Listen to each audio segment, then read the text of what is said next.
공사장 하씨입니다.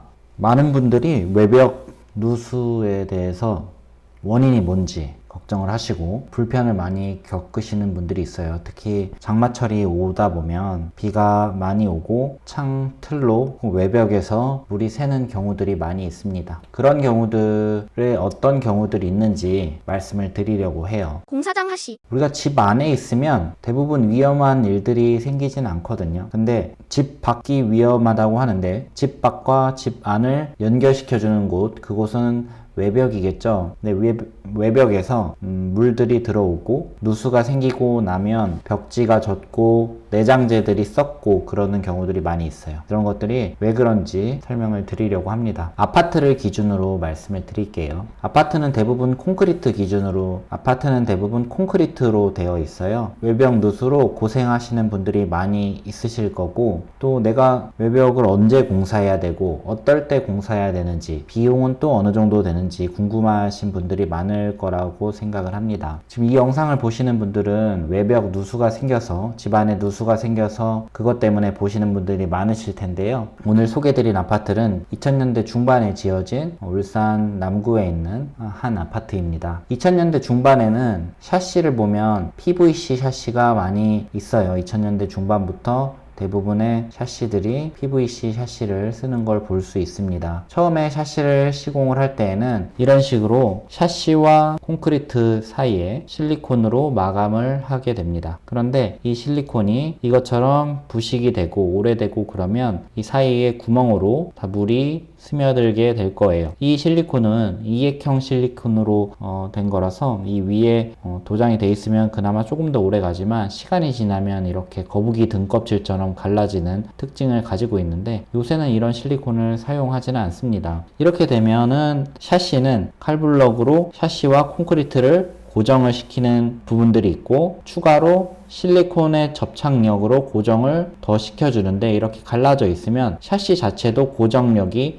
훨씬 줄어들 거고, 이 실리콘 접착력은 생각보다 강하기 때문에 이 샤시가 바람의 영향으로 흔들릴 때 잡아주는 역할을 실리콘이 하게 됩니다. 그래서 보면 창틀에 꼼꼼하게 실리콘을 발라주는 게 이 샤시를 고정시키는 데에도 중요한 역할을 하고, 이 사이로 빗물이나 바람이 들어가지 않게 하는 것도 이 실리콘의 역할이라고 할 수 있습니다. 공사장 하씨. 네, 많은 분들은 이렇게 있으면 여기 보이는 것처럼 균열이 이렇게 있어서 이것 때문에 물이 새지 않겠느냐라고 하시는 분들도 있어요. 하지만 이런 작은 실균열 같은 경우는 물이 들어오기가 굉장히 어렵습니다. 왜냐하면 비는 위에서 아래로 흐르기 때문에 이렇게 비가 내리면은 이 구멍으로 들어갈 틈이 없고 계속 그냥 흘러내리게 될 거예요. 근데 만약에 내가 건물을 눕혀놓고 여기다가 바닥이 수영장 바닥처럼 이 균열이 이렇게 돼 있다. 그럼 당연히 그 물은 이 실금을 따라서 들어갈 수는 있는 거죠. 이렇게 실금이 문제가 되지 않고 더 큰 균열 같은 경우는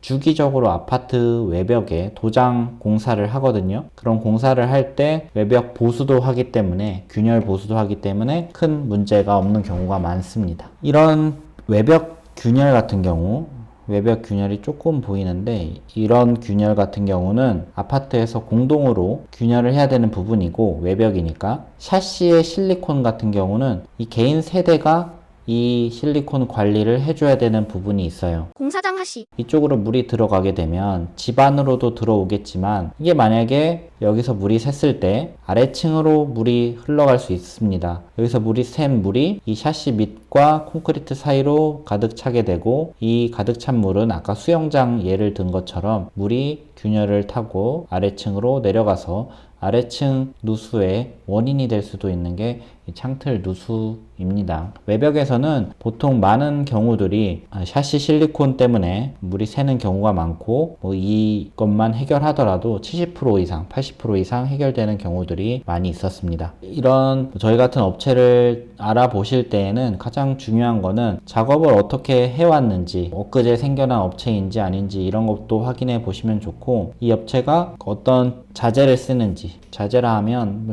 어떤 실리콘을 쓰는지, 창호 전용, 보통 샤시에는 창호 전용 실리콘을 사용하고, 저희가 사용하는 거는 크게 제품 이 두 개를 가장 많이 사용하고 있습니다. 가격은 뭐 중간 정도 되는 것 같고, 중간보다 조금 더 되는 것 같고, 국내 브랜드는 아니고, 국내에서 생산은 하는 것 같은데, 국내 브랜드는 아니고, 해외 브랜드이고, 이것들을 사용하면 사실 실리콘 때문에 문제가 됐던 적은 한 번도 없었어요. 사실 실리콘이 문제가 아니라 우리가 작업을 하게 되면 여기다가 실리콘을 시공을 하면 실리콘이 붙는 면적, 이 샤시에 붙고 또 이 외벽 콘크리트에 붙잖아요. 그럼 이 붙는 면적이 문제지 실리콘 자체가 갈라지거나 해서 문제가 된 적은 없었습니다. 그래서 이렇게 실리콘 자재를 어떤 걸 사용하고 어떻게 시공을 하는지 알아보는 게 중요하고, 이렇게 공사를 하는, 수리를 해야 되는 상황에서 공사를 맡기게 되면은 시공뿐만 아니라 시공하고 나서 뭐 실수를 할 수 있으면 그 실수에 대한 하자 보증이 잘 이루어져야 되는지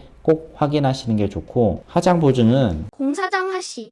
업체가 하자 보증을 한다고 했을 때, 예를 들어서 3년, 저희는 3년 하는데 3년을 한다고 했을 때, 우리는 4년 할 거예요, 5년 할 거예요 해서 이거를 그럼 여기 다른 업체가 더 좋다 이렇게 되는 게 맞는 게 아니라, 3년이라고 하면 3년 내에 하자 보증 혹시 물이 추가로 새거나 다른 문제가 발견했을 때 보증이 진짜로 이루어지는지, 요게 중요합니다. 이게 업계가 이런 것들도 많이 있어요. 2018년에 땡땡 코킹으로 활동을 했는데 2009년 폐업, 2019년에 골뱅이 코킹으로 새로 만들어서 2020년 폐업. 다 한 사업자가 이렇게 할 수도 있고, 사업자 등록을 안 하고 작업을 하는 경우도 있고, 그렇기 때문에 꾸준히 작업 기록이 있는 업체를 선정을 하는 게 중요합니다. 그래서 저희도 이제 영상으로 기록을 남기려고 지금 이 채널을 운영을 시작을 한 거고, 또 여기서 도움이 되는 정보들을 많이 드리도록 노력하겠습니다. 긴 영상 시청해 주셔서 감사합니다. 공사장 하씨였습니다. 공사장 하시